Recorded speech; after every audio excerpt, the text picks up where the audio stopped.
Last week, we heard details from Dr. Vernon Paltu, who elaborated on the downstream products intended to sustain Trinidad and Tobago's competitiveness in the energy sector.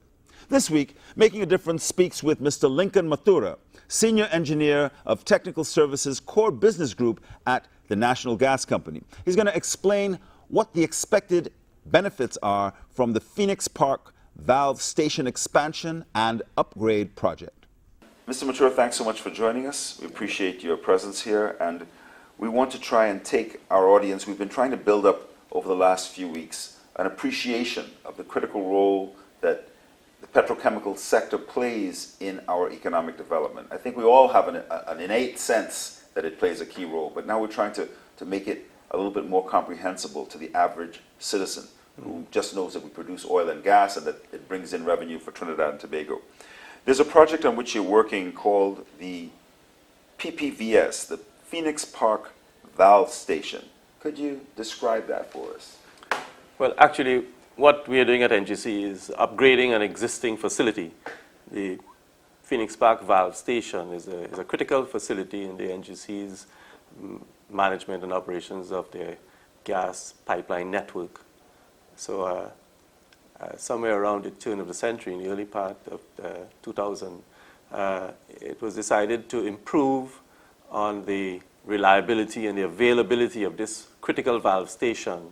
And it does have its genesis in the fact that the throughput for natural gas was increasing.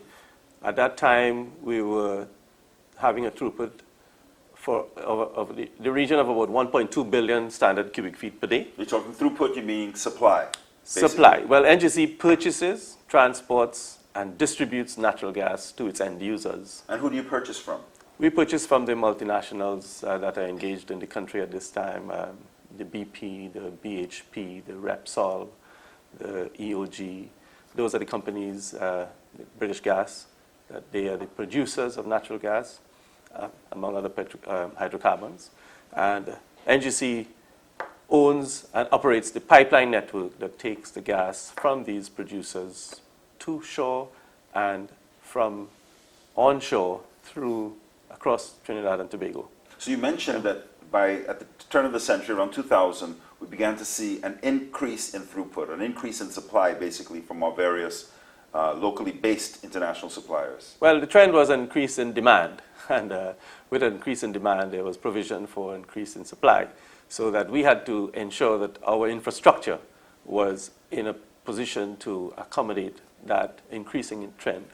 The expectation was that we would have increased in the region of 2 billion standard cubic feet, somewhere in the region of even 2012, 2015, thereabouts, so that we started to put things in place. And in doing so, a critical issue was to improve the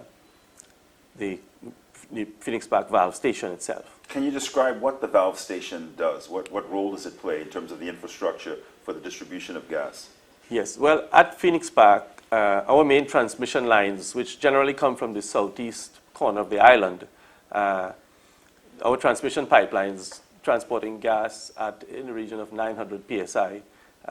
We will deliver, the gas arrives at Phoenix Park, which is like a central hub, if you may. And a lot of people may not know the connection between NGC and the Phoenix Park Gas Processors Limited, PPGPL. But our gas, which comes from the southeast, reaches to the PPVS, which is in the central here in Point Lisas Estate. Our gas is sent to PPGPL for further processing. That is, the heavy ends of natural gas are removed from the gas stream at Phoenix Park Gas Processors Limited. They have the plant that is, So they have an economic use for the heavy end. Absolutely, heavy ends are commercialized by PPGPL. NGC on the other hand, and it's a symbiotic relationship. We require drier natural gas, if you may, to send to our consumers, who are the ammonia plants, the methanol plants, the power generation plants. They don't need to have heavy or liquids in their heavy gases, components or liquids in their gas supply. So there's a symbiotic relationship. PPGPL commercializes the heavy ends. NGC utilizes the dry natural gas Dry, lighter, supplies to our customers. And so, just out of curiosity, you mentioned PSI. Can you just That's the pressure. Okay, the gas is delivered to shore from the production facilities offshore at a particular pressure. Coming up from the wells, it comes up at a particular pressure. There may be some issues of compression, getting up to a pressure of about 1,000, thereabouts, 1,000 psi. That allows the gas to travel up the pipelines. Yeah, it gets to the Phoenix Park Valve Station facility at around it's close to 700 psi. There'll be some pressure drop moving from Galeota up to the central part of Trinidad. The gas pressure, again, the pressure that is required by most of our consumers is a lot less. So by sending our gas to Phoenix Park gas processors, there is a bit of pressure reduction as well, while they take the heavy ends out, return the gas to us at about 300 psi. We are then able to distribute at lower pressure to our consumers. So even as we expand our productive capacity, our throughput, we are also conscious of limiting our carbon footprint and ensuring the integrity of the environment. Absolutely. I wish we could have this level of impeccability in all areas of our economy. I want to thank you very much, Mr. Lincoln Matura, for joining us and for doing such a good job. Thank you. The National Gas Company of Trinidad and Tobago Limited, committed to expanding Trinidad and Tobago's economic space in the world.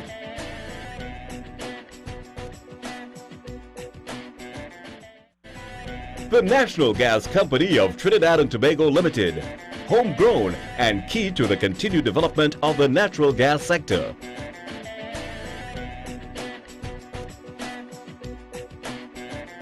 Welcome back to Making a Difference in Our Economic Space. Last week for our Community Voices segment, we spoke with agricultural entrepreneurs in Kaura and participants in the Citizen Security Program Community Action Council members in Monripo, Mova.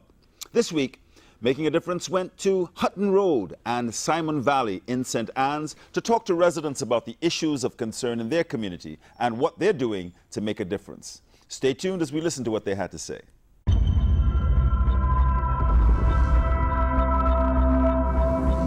Insurance is a promise to pay. At The Beacon, we keep our promises. Making a Difference in Our Economic Space is brought to you in part by First Citizen. We put you first.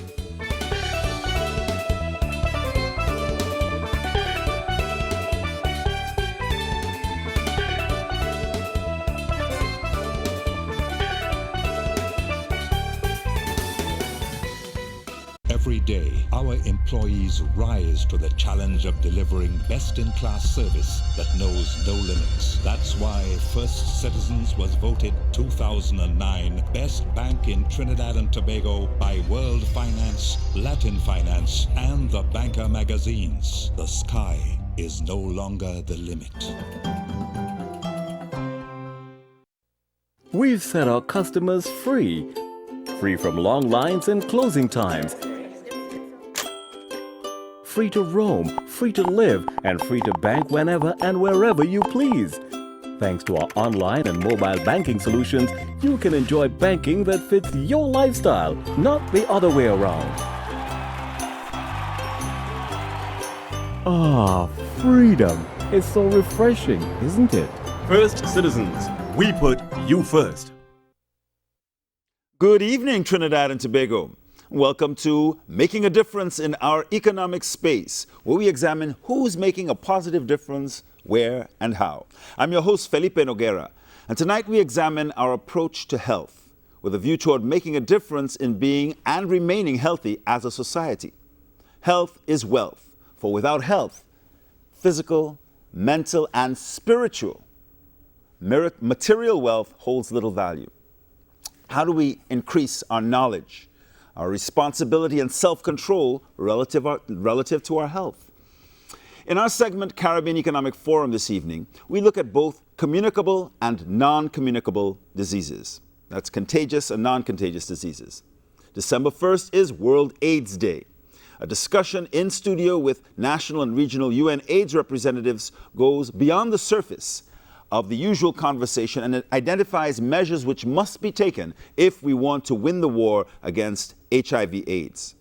We also witnessed a very thought-provoking seminar on bioenergetics, which took place at the University of the West Indies, conducted by Dr. Harry Ramnarine, who challenges the notion that medicine is the source of health. But before that, to follow up a discussion we had in a previous episode on renewable energy with Kahal Healy Singh and Dr. Wayne Kublal Singh, Making a Difference spoke with Minister of Energy Kevin Ramnarine to clarify the government's policy on this issue. Let's hear what he had to say. Well, I think first of all I would say that almost 100% of our power in Trinidad and Tobago, it's now 99% of our power in Trinidad and Tobago, is generated from natural gas. And as of March next year, that number will move to 100% of our power being generated by natural gas once the Cove power plant in Tobago starts to use natural gas to generate power for Tobago. So therefore, in my mind, thinking about the future of the country, we have now put all our eggs into one basket in terms of power generation, one fuel source, which is natural gas. And we would be the only one of two countries in the world that has gone that way, which is the other country being Qatar. Most countries, as you know, have a diversified mix of energy sources for power generation: wind, hydro, oil. The use of tidal forces for generating power is an idea that has been around for a very long time. In fact, those of us who know the politics of Trinidad and Tobago would know that Dr. Capildeo has spoken about that way back in the 1960s. But it's something which I understand is yet to materialize in a commercial sense, but it's engaging quite a lot of attention from an academic point of view. Of the options available, wind seems to be the most feasible for Trinidad and Tobago in terms of the numbers that we've been running. And we are, although the study still has to be done, the preliminary work indicates that the area between Toko and Mayaro is where we have our strongest winds, those winds being the northeast trade winds. So if wind farms were to be established, it will be along the east coast of Trinidad and Tobago, most likely in the offshore, in the offshore areas, which is what they've done in the United Kingdom. They've put their windmills and the turbines and so on offshore. But it should be noted, of course, that in the United Kingdom there is a degree of subsidy which is given to the companies that are involved in the wind business. So is this $50 million IDB loan sort of a catalyst? Because it's a lot of money to you and me, but for an energy sector, it's not that much. Well, actually, it's $60 million US, and it's to support a range of initiatives that we have at the Ministry of Energy, one of which is the strengthening of the regulatory and legal framework as it relates to energy efficiency and renewable energy. Another aspect being the CNG trust of the Ministry of Energy. A third aspect being the whole efficiency with which we extract fossil fuels, and that speaks to enhanced oil recovery. And the fourth aspect is the whole issue of reduction in greenhouse gases. And we've established a carbon reduction task force at the Ministry of Energy to look specifically at the energy sector itself, because it's of course the largest contributor to our economy. Not only to the economy, it's the largest contributor to greenhouse gas emission in Trinidad and Tobago. And I would say that the statistics indicate that Trinidad and Tobago would be in the top 10 in the world on a per capita basis for CO2 emissions. But that is on a per capita basis, and included in that top 10 would be countries like Qatar and countries like Kuwait and so on, that have small populations but have large petrochemical industries and so on. But on an absolute basis, Trinidad and Tobago would contribute to less than 1% of global CO2 emissions. The biggest contributors, of course, being China and the United States. I want to thank you very much for sharing your time and your expertise with us, Minister.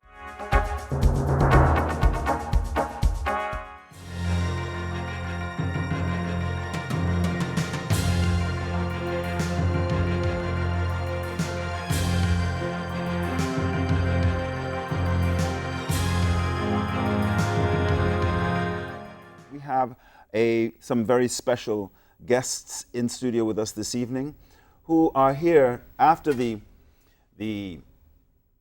excitement, I would say, of World AIDS Day, which was just a couple of weeks ago, has died down. We now want to look at the serious business of how we're tackling HIV and AIDS, not only internationally and regionally, but right here in Trinidad and Tobago. And to help us focus on these issues, we have with us the UN AIDS Coordinator for Trinidad and Tobago, Ms. Isola Garcia, and Dr. Michel de Grulade, who is a medical doctor and the Regional Program Advisor for UN AIDS in the Caribbean Regional Support Team. Good evening to both of you, and thanks for joining us in the studio. Good evening. Thank you very much. We spoke earlier about the UN AIDS strategy for getting to zero. That is, zero new infections, zero stigma and discrimination, and zero AIDS-related deaths. How close are we, Isola, let's start with you, in Trinidad and Tobago to getting to that? What are the actual statistics now? And to give us an idea of how much work we have to do to get to this zero AIDS-related deaths. Okay, just to step back a bit to say that that is the UNAIDS strategy for 2011-2015, and it was recently endorsed globally in terms of the high-level meeting that was held on AIDS in New York in June of this year, and there has been a recommitment by countries to getting to zero.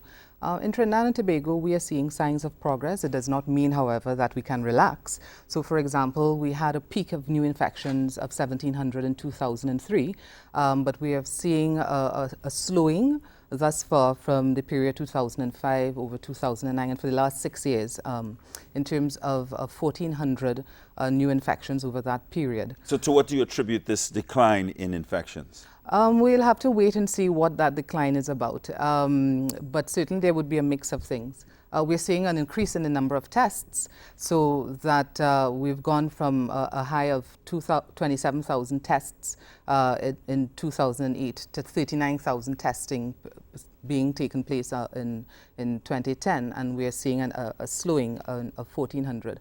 We have to look at other variables, of course, to see whether this is a halting, and now if it is truly a halting and a steadying of new infections, of a peak of new infections, we now really need to get to zero. We need to do the right things to begin to see a reverse in that trend. Okay, thank you.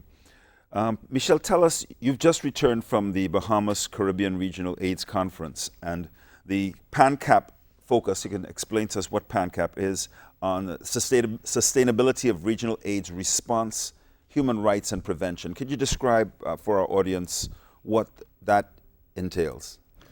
Well, first of all, to say just a word or two about PANCAP. PANCAP is the Pan-Caribbean Partnership Against HIV/AIDS, which is the regional response for the Caribbean that has been established 10 years ago, and it is under the aegis of CARICOM. So there is a secretariat based in Guyana that is to deliver regional public goods to support the country responses. And PANCAP has also committed to similar goals for the Caribbean than the ones that Isola just talked about in the HLM earlier this year. So you're also on the zero campaign? Yes. Or strategy? Yes. The strategy of getting to zero has been endorsed by every country as well as the regional bodies. We are seeing also worldwide that there have been progress in terms of the number of deaths, AIDS-related deaths, and also some kind of slowing down in the number of new infections, although there is still more work to do. So in so many countries, it's still not the case. One thing that we are seeing also, in addition to what Isola said about the reduction of new infections, in that the treatment and having more people in treatment has also an impact on prevention, because people being less infective because the treatment being effective, the level of virus circulating in the system is much lower and becomes undetectable by the usual test. The probability of transmission of the virus to a sexual partner is being reduced by more than 95%. But HIV/AIDS is still probably the most pervasive communicable disease in the world. Is that correct? Especially for people who are still of a productive age, young people, young and middle-aged people. Certainly in the age of, let's say, 15 to 49, it is the major health problem in many parts of the world, certainly in sub-Saharan Africa, but as well in the Caribbean. Given that fact, then, what would you estimate as the impact that it has still on the productivity of the Caribbean economy? Well, the impact on the Caribbean economy has been evaluated like 10 or 15 years ago in terms of what it would impact on the GDP. Maybe what we are seeing today is not as bad as Was forecast it then. could have been forecast at that time, because the Caribbean has been able, with the National AIDS Program and the regional response, to keep the epidemic, I would not say really under control, but at a level that is still high, but with no comparison to some other part of the world. So we haven't done as badly as we had forecast 15 years ago, but does this give us the opportunity now to relax and sit back and say, well, we have AIDS under control, we don't need to worry about it as much as before? Certainly not. What we can say is that, and we were in the Bahamas recently, where we looked at what happened in other parts of the world, like in Southern Africa, in countries like Swaziland, where in some areas 1 in 2 women is HIV positive. We have not reached. So Caribbean as a region has improved in terms of its overall performance, infection rate, etc. Has done relatively well, but we are still the second region in the world in terms of HIV prevalence. Per capita? Yes, per capita. And therefore, we need not only to sustain the progress that have been made so far, but to go further, because 1% of the sexually active population being HIV positive is still very high. Significant. How does the global economic crisis, which now seems to be going into its second iteration, how does this affect and impact upon countries and people's ability to continue to raise awareness about HIV/AIDS, and the ability of the government, say of Trinidad and Tobago, as an example, to continue to heighten the measures that are necessary to prevent the spread of the disease? Well, I think the main challenge is that in many countries, including in the Caribbean, the response to HIV has been funded by external resources coming from international donors.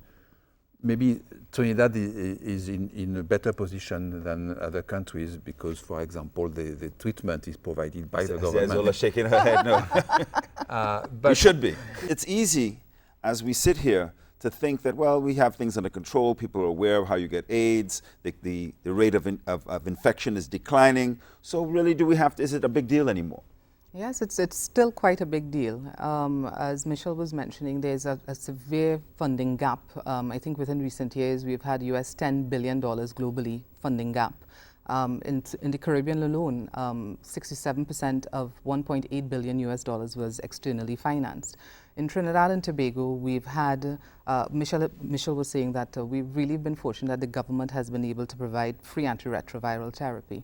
Now, this is really, that's made a big impact. And that's made a big impact. People are living spread longer, the disease is being contained, as Michelle explained earlier on. And we really have to ensure that we keep on and strengthen those programs to ensure that we don't lose the gains that we've made within recent years.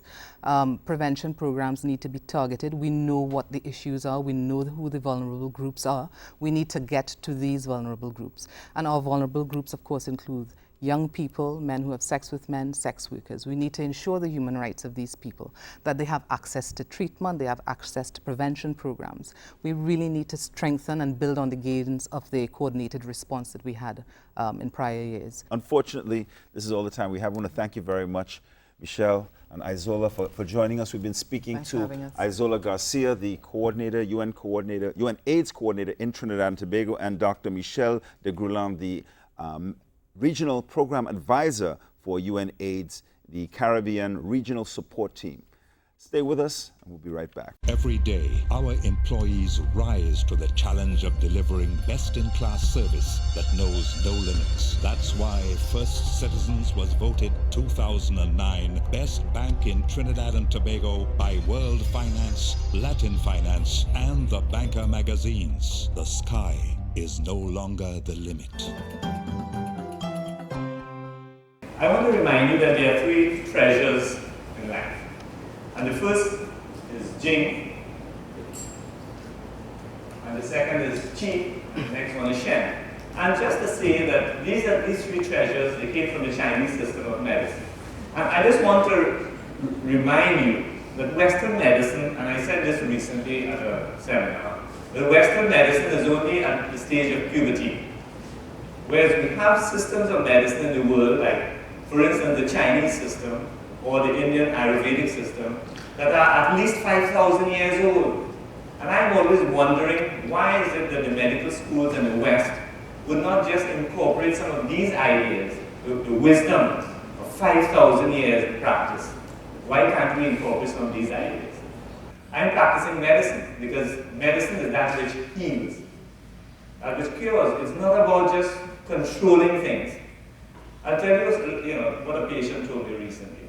I have been taking drugs to control my diabetes for 20 years, and I have basically kept my sugar under control within the normal range, except for occasionally, Christmas time and birthdays and so on. And I thought I was good. Then to find out that I do have renal failure. So the disease is not dealt with. That's the problem. We are all slowly dying. So can we look at the whole concept of, and I will talk about that, because I'm not just about getting rid of disease. We're looking at more than that. So the qing is what you inherit, what you get at the time of conception, that which we call your constitution. So if you have a good, strong constitution, you'll have a good, long life, essentially. But today, not all of us will be blessed with such a thing. And is it possible to change that? And most of my teachers in the Chinese medicine would say, no. I would always want to challenge them and say, yes, it can be changed. And I will show you how it can be done too. The next one is qi. And that's the one that we will be talking a lot about, because qi is the life force, is the energy that moves in your body. It's everywhere. And we can manipulate qi. We can enhance qi. We can increase qi in the body. And I will tell you straight from the beginning that when you have a situation where qi is blocked in flowing into an organ, that organ is going to be sick. So if you have a heart attack, whether you survive or not will depend, first of all, to have a heart attack would mean that the qi flowing into the heart is blocked somewhere. And therefore you can say a blood vessel may be blocked. So we need to look at the qi, the energy flowing. If you have a heart attack and let's say you drop dead, or someone has a heart attack and drops dead, it means the qi is so severely blocked that the organ is going to die. When you look at people, you can see the emanation. The energy is flowing out of you. Are you alive? Are you asleep? Are you dying? And you can see that. Everyone here can look at each other and look and see the Shen, the radiance. I think in Ayurvedic medicine it's called the ojas flowing out of you. And your body, your life has two sides.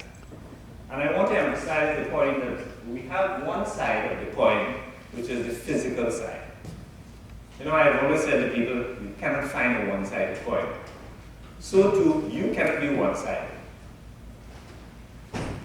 One side is physical, and you can actually find physical organs, and the other side, which I've deliberately put as a hidden side, you cannot see the other side really. That side is the energetic side. Some people will refer to that as spirit. I just like to use the word energy, energetic side of you. And that is about life. It's about spirit. So what is the difference between all of you sitting here, awake, alive, alert, and aware, and someone who has died? It means that the life is gone. And once there's no life, the body will fall down, and it will continue to degenerate. So let us look at a very basic concept of how we go about healing ourselves. If the life or the energy is so important, why don't we look at that side? Why don't we start doing something about that side, rather than just trying to fix the physical? For instance, if you have a cancer, like a lump in the breast that is cancerous, the first thing that we tend to do is to distance ourselves from that. So we go to the surgeon and say, cut it out, get rid of it. You disown it. But the energy side still remains in a mess. So what happens in a few years? The cancer comes back. Because the very root, the very cause is still there. So I'm saying that in Western medicine today, we should start investigating electronic systems. The world of information has gone so far in the 21st century, but yet, in medicine, we are dealing only with the physical side, the side that you can see, feel, and touch, with the five senses. And yet, we know that the five senses can fool us almost all the time. So, why can't we look at the energetic side? And that's what I've been doing for 30 years. In 30 years, the cause of all your problems in life, whether it's a disease or whether it is actually a life problem, whether it's a financial problem or a relationship problem, it's coming from that side. You might say, well, I knocked my big toe against a rock. That too is coming from the energetic side. There was a disturbance in the energy field that led to eventually to you bouncing into. If you want to have a healthy life, then you need to go in that direction. So we'll be talking about chi and energy. That's the currency of life. If you don't have it, you're in a mess. If you have it, you're bounding with energy. Your life is full. To give you an example, if you're high in chi, you have so much energy, you're radiating energy, you will be so infectious that it will affect everything in the environment. You can walk into a room where everybody's kind of like down, sad, and you walk in and you can change the environment by your energy, your chi. On the other hand, if your energy is very low, you're more prone to be angry, you're more prone to be frustrated, you're more prone to all these things that we talk about, lifestyle, disease, patterns, frustration. If your energy is high and you have a problem, you know what? You can solve it. You push from within, you can solve it. If the energy is very low, you're frustrated, you're going to have to find someone to come and help you to solve the problem. So why don't you start building chi for it? So can we just stand up and I'll show you a simple exercise to build chi? Now I was looking at one of the TED Talks recently, and this guy was measuring the length of his smile, and he was relating that to longevity. So if you're smiling like this, you need to widen the smile. So here's what we're going to do. We're going to increase enhance our longevity, but you need a bit of space because you're going to be swimming, and you're going to be enjoying it so much that you're going to be smiling or even laughing, right? So give yourself some space. Stand up like this. And what you're going to be doing is a simple exercise where your knees go down as you get into the water. And you can breathe in as you go forward and out as you come out. And then put a smile on your face. Enjoy the swimming. Just enjoy it. Widen the smile a little bit more. Take away the seriousness. You will know where your seriousness is going when your buttock muscles get a little bit more relaxed. So check it for yourself. I do not run like a horse, do all these big types of exercises. I believe in longevity and living a healthy life. And the simple things are important. I try to make life as simple as possible. So just doing these things or doing simple exercises where all the joints are getting nourished. Because in this exercise, every single joint is moving. The body can be divided into, you have bone and bone. That's the top here. So that's one department. That's the thinking department. Then from this bone to this bone is the other department. That's the feeling department. And then from this bone to the pubic bone is another department called the being. So thinking, feeling, and being. Just keep that in your mind. You can identify it easily in your body. This middle department, called the feeling area of yourself, holds the balance between the two. And I'll tell you why. The more you think, the more you're going to degenerate. The brain destroys the body. Whereas the being side, which is down here, from this bone to this bone here, is divided into two parts. One is to nourish you, and that's the being that is you. And then the other department is a small department, which in the event that you fail to nourish yourself, you will recreate yourself through sex. The feeling is what we want to focus on. That's the heart region, the feeling side. And interestingly, that's the rhythm section, that responds to rhythm. That keeps the upper pole in balance and down here down. We all walk around the place as intellectuals sometimes. We know it all. The more we know, the more we think, the more we keep on thinking, the more we're using the brain, the more we are destroying the body. The more you think, the body hardens. The less you think and you allow being to take over, the being, the lower part, your body softens up. There's more water in the body. The collagen is different. And the body has a more youthful appearance. Welcome back to Making a Difference. How we use knowledge determines its value. Apart from the innovative and alternative approaches to health and medicine, we have conventional doctors also making a positive difference. On November 27th, a free medical camp was organized at Cedrus Secondary School by Southern Light, a new NGO of health professionals working with a forum of Indian nationals in Trinidad and Tobago. More than 60 general practitioners, orthopedic surgeons, psychologists, nurses, and pharmacists from around the country provided ultrasound testing, ECGs, lung function testing, diabetes testing, and kidney function testing, among others. The internal perimeter of the school auditorium was transformed into 24 doctors' offices, to which patients were directed for treatment according to the seriousness of their condition. While this was happening, on the auditorium stage were mini lectures running back-to-back on chronic diseases and other ailments. Distribution of health booklets and items of clothing and Christmas gifts were distributed to children. We want to congratulate the Southern Lights for making a difference. We turn now to Our Energy, Our Future. The National Gas Company of Trinidad and Tobago Limited, committed to expanding Trinidad and Tobago's economic space in the world.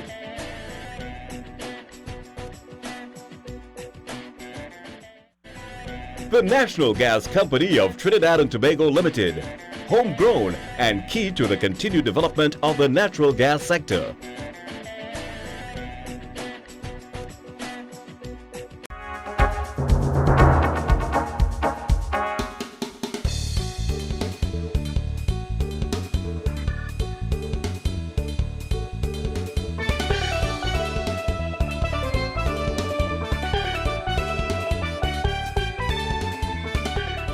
We're on Hutton Road in St. Anne's, and we're talking to some of the residents here as part of Community Voices. Our first testimonial comes from Ms. Sharon Williams. Ms. Williams, tell us, what are the main challenges facing the community here on Hutton Road in St. Anne's? We need road, first to begin. My house been down 5 years now, and I haven't got assistance from government or nothing. They make me fill out everything when my house going, when the paper is going to HSC. They say they lost everything. That was since Noah Garcia was right. So since then, after this landslide by my back of my house right now, I have a big landslide.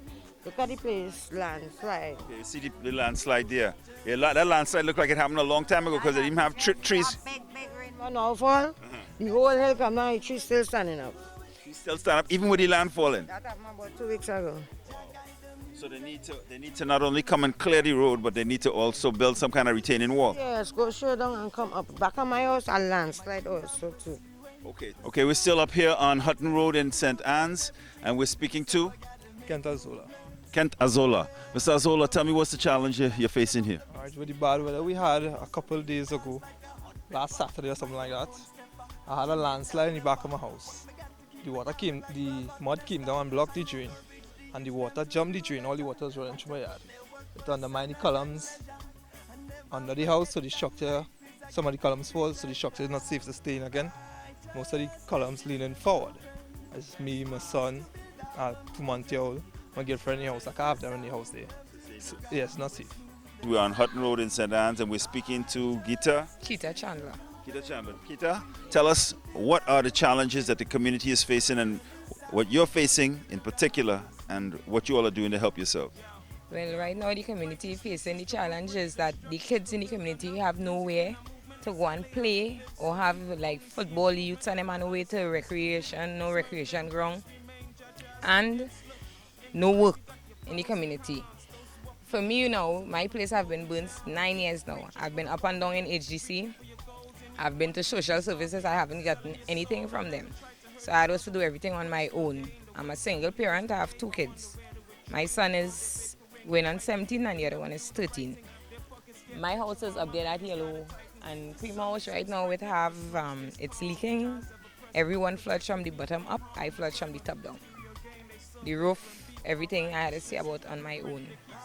No help from no one. I don't go to no government really to ask them for no help, because at the end of the day, it takes very long to get anything from any one of them.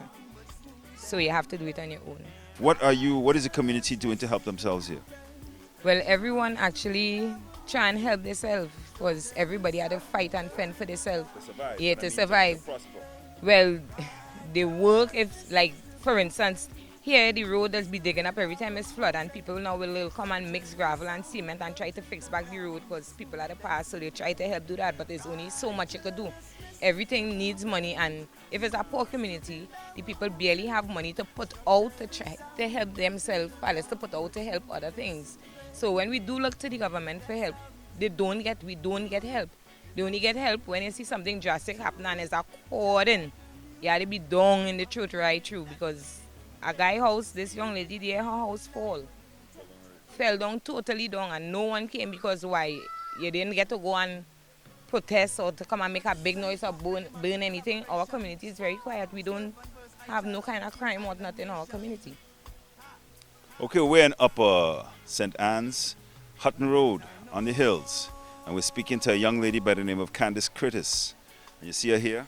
Hi Candice, how are you? I'm good. You're good, but I see your house is not good. What used to be a house is here in a patch of galvanized and wood.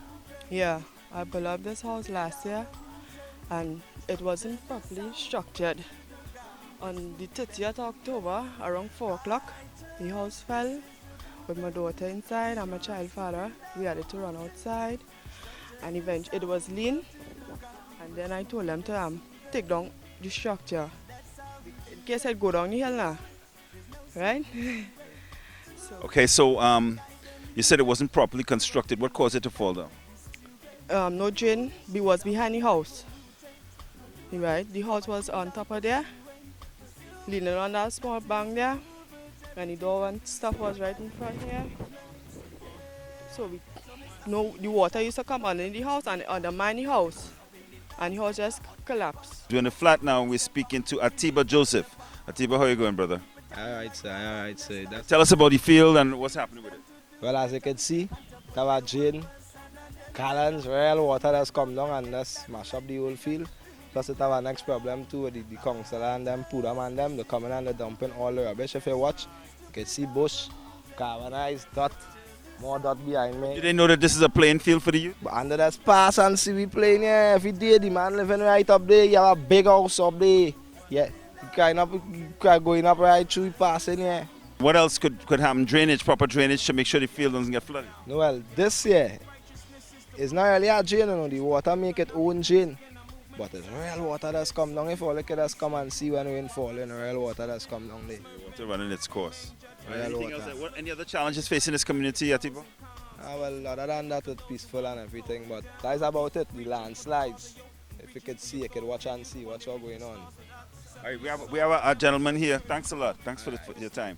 Brother, tell me your name. They say you are one of the leaders in this community. When they say leaders like what, in good or bad? There's only one kind of leader. The others are misleaders. A good leader. Right. What's your name? My name is Anil Garib. Anil, okay, we spoke to your sister. We're going to talk to your sister just now. That's her house up there, right? Yeah. And tell us about what happened. Well, for the last 15 years, we are applying for a wall here, right? As you can see, at the landslide. We call for the councillor. The councillor just come, and he's a yes man. He's only telling yes, and you don't do anything for the village. So what are you all doing to help yourself? Well, so far we're trying to look at something for our benefit. You understand? We could put out our help if we got a little self-employed or whatever. Like a material, we could do our own thing. You had mentioned before the size of the retaining wall that would be needed to protect these houses up here. The length of the wall from the starting of the drain to the finishing of the drain, right, is 60 meters. If we got a wall at 60 meters at 5 feet in height, it will hold the wall at least. The footing of the wall ain't gonna slip. And it might protect these houses and maybe save some lives of the people here. Exactly. If you watch so far right now as the hill again, if one more rain come, my house will be in the road. My house is the house right there for the landslide. Like the trees holding up the house. Correct is right. Many occasions I had applied for self-help. A lot of papers I have filled out for there. with the landslide a couple of years ago. They had done nothing about it at all. I have tried to tell them about it. I don't know what to do again. Even self-help, I asked for the material so I could apply, and do it myself, and they didn't bring anything. Well, it's a good thing I planted those trees on the bank so they could at least hold up the bank a little. I can't do nothing on the place because it will fall. It doesn't make any sense anymore. Understood. Okay, well, hopefully we can, by bringing the plight of the residents of this community to the attention of the authorities, we might be able to get some positive action and make a difference. We are in Simon Valley in St. Anne's, and we're speaking to Mr. Gaddafi. Tell us, what are some of the main challenges facing Simon Valley? Well, all right. First challenge, I work for the youths. Place for them to gather to have fun, sports, a park, water, cleaning the environment. When you say water, what do you mean? Running water? Running water, more often at the water. Sometimes the water comes once, twice a week and dies it. That's poor, right? And then more or less place for the children to play. So we don't have, similar to over there on Hutton Road, no recreation grounds for the youths, no place for the children to play. And then, well, here you mentioned, a scarcity of running water. Yeah. And what are you doing to make a difference in this community, Mr. Gaddafi? Well, I try to have a sports once a year with the kids. Plenty of the customers, I do landscaping, plenty of the customers help assist with snacks, footballs, tugs with the children. We have some other brothers here who are doing some good work with the community, and that one over there is my good brother-in-law, Mr. Bodier, Bobby Ramkisoon.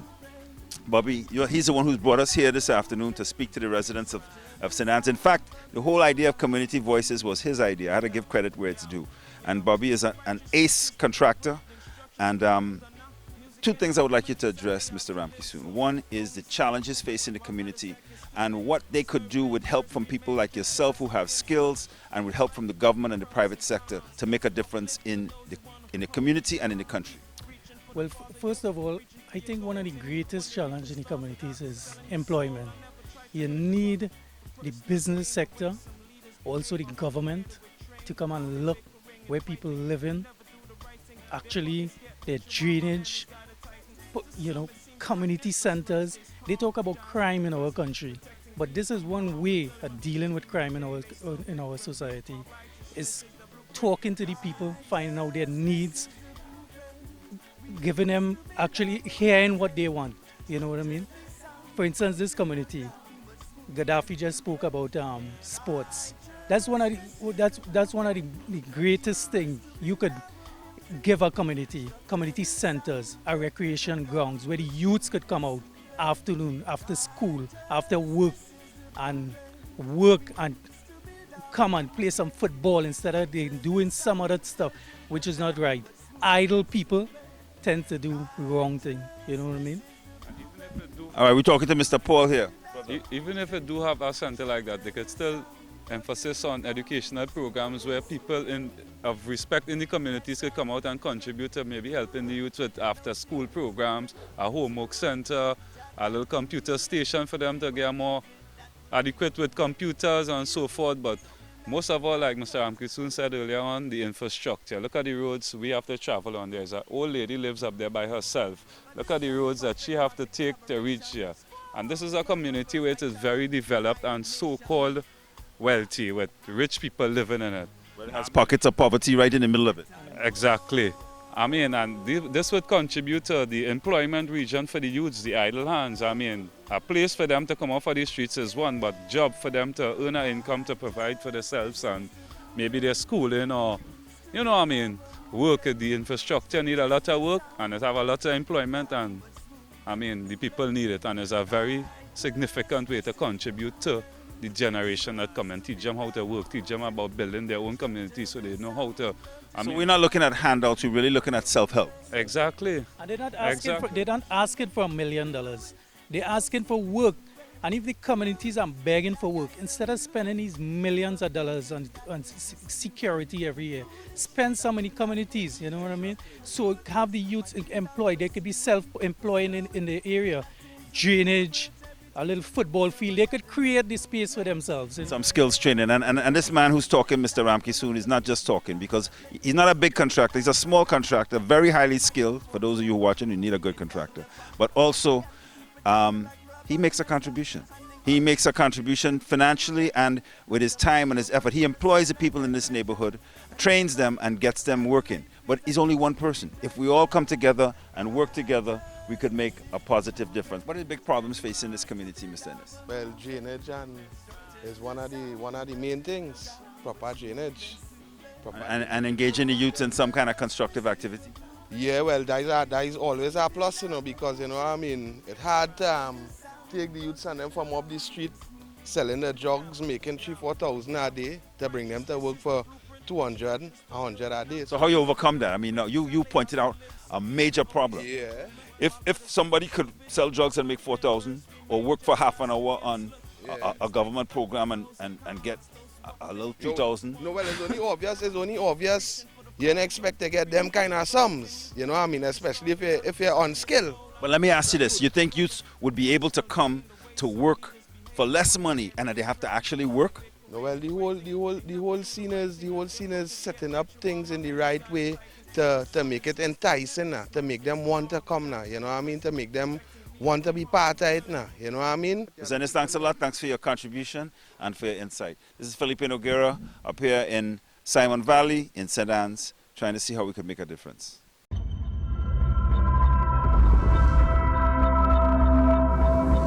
Insurance is a promise to pay. At the Beacon, we keep our promises.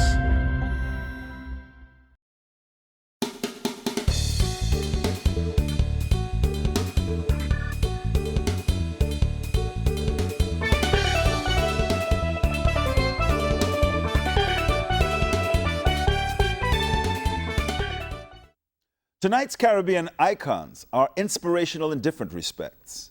Once again, in honor of the United Nations declared International Year of People of African Descent, we celebrate Toussaint Louverture, the first president of the first independent Caribbean Republic of Haiti.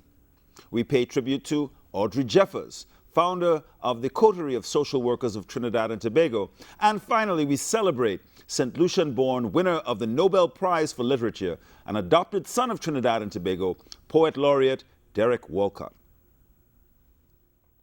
Although he is described as one of the greatest generals in history, Napoleon was defeated by a leader who educated and liberated himself and his fellow countrymen and women from slavery in Haiti. We speak of none other than Toussaint Louverture, born a slave on the Caribbean island of Hispaniola, or Saint-Domingue, and named Toussaint Breda.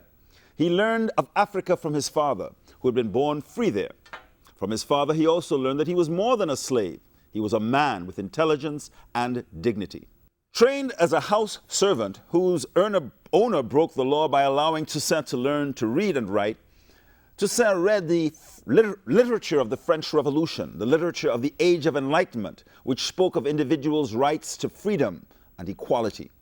When the French Revolution broke out in 1789, the writings of Voltaire and Rousseau became accessible to people who were literate. They called for the rights of man to be extended to those in the colonies. This enraged slaveholders and inspired the slaves. Upon their revolt, Toussaint assumed leadership and was named Louverture by his compatriots, or finder of the opening. This story is well chronicled by Trinidad and Tobago historian C.L.R. James in his classic historiography, The Black Jacobins. Toussaint led a ragtag army and defeated the mighty Napoleon, wounding his brother-in-law, General Leclerc. The British and the Spanish tried to intervene and return the Africans to the chains of slavery, and they too were defeated. With the aid of his now legendary generals, Jean-Jacques Dessalines, Henri Pétion, Henri Christophe, Toussaint Louverture was the first to abolish slavery in the New World and to lead an independent Caribbean nation, the price for which Haiti is still paying to this day. Audrey Lane Jeffers was born in 1898 in Port-of-Spain, Trinidad. She was a social worker and the first female member of the Legislative Council of Trinidad and Tobago. Although born in an upper-middle-class family, Audrey, very early in life, demonstrated the compassion and concern for the less fortunate that would mark her character and work all of her life. After she established the Coterie of Social Workers, which provided free lunches to poor school children, In 1926, Miss Jeffers established the Breakfast Shed, which still is there today in Port of Spain. Other breakfast sheds were set up in Barataria, San Juan, San Fernando, Ciparia, and Tobago. The coterie also established homes for the elderly, the blind, women in distress, and daycare nurseries. The first such nursery was named after Arthur Andrew Cipriani, an important labor leader and supporter of Audrey Jeffers and her work. In 1936, Audrey was elected to the Port of Spain City Council, the first woman to be so elected. In 1946, she was appointed to the Legislative Council by Governor Clifford. The Audrey Jeffers Highway is named in honor of this stalwart Caribbean icon for whom selfless service was a way of life. We salute her. Born in St. Lucia in 1930, Derek Alton Walcott is a poet, playwright, writer, and visual artist who was awarded the Nobel Prize for Literature in 1992 and the T.S. Eliot Prize in 2011 for his work White Egrets. Born in Castries, St. Lucia, with a twin brother, Roderick, who was also a future playwright, Derek's parents were both lovers of the arts and artists in their own right. As a young man, Derek Walcott trained as a painter and was inspired by Cézanne and Gauguin and sought to emulate them, having an early sense of vocation as a writer. Walcott wrote his 1984 poem, Midsummer Dream, and I quote, 40 years gone in my island childhood, I felt that the gift of poetry had made me one of the chosen, that all experience was kindling to the fire of the muse. At 14, Derek Walcott published his first poem in the newspapers, and by 19 had published his first 2 collections. Barbadian poet Frank Collymore is credited with having critically supported Derek Walcott's early work. He won a scholarship and studied at the University of the West Indies in Mona, Jamaica, and in 1953 he moved to Trinidad, becoming a critic, teacher, and journalist. In 1959, Derek Walcott formed the Trinidad Theatre Workshop, on whose board he continues to sit and be active to this day. He worked with Beryl McBurney and the Little Carib Theatre. Walcott's collection, In a Green Light, History 1948 to 1960, was published in 1962 and won him critical international acclaim as a writer and a poet. He founded the Boston Playwrights Theatre at Boston University in 1981, and he taught literature and writing at BU, or Boston University, until he retired in 2007. His other collections include Teopolo's Hound in 2000 and The Prodigal in 2004. The first Caribbean writer to be awarded the Nobel Prize for Literature, the Nobel Committee described Walcott's work as, quote, a poet ouvert of great luminosity, sustained by a historical vision, the outcome of a multicultural commitment. In 2010, Derek Walcott became a distinguished professor at the University of Essex. He is one of our Caribbean icons.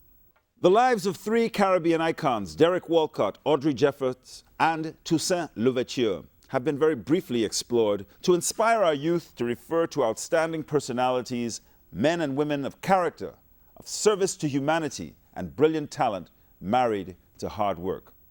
These are people who made a difference in Trinidad and Tobago, the Caribbean, and the world. Tonight, we were exposed to energy medicine and how understanding it can improve our health as a people. We heard from the St. Anne's community about the challenges confronting them and how they might be overcome. Next week, we take a look at regional and international development and investment finance. How does the present global economic climate affect prospects for new business development and investment, including micro-enterprise investment in our region? I want to close by thanking our production team, our sponsors, and you, our viewers. We hope that you've enjoyed the show. I'm Felipe Noguera. God bless you, and good night. Making a difference in our economic space is brought to you in part by First Citizen. We put you first.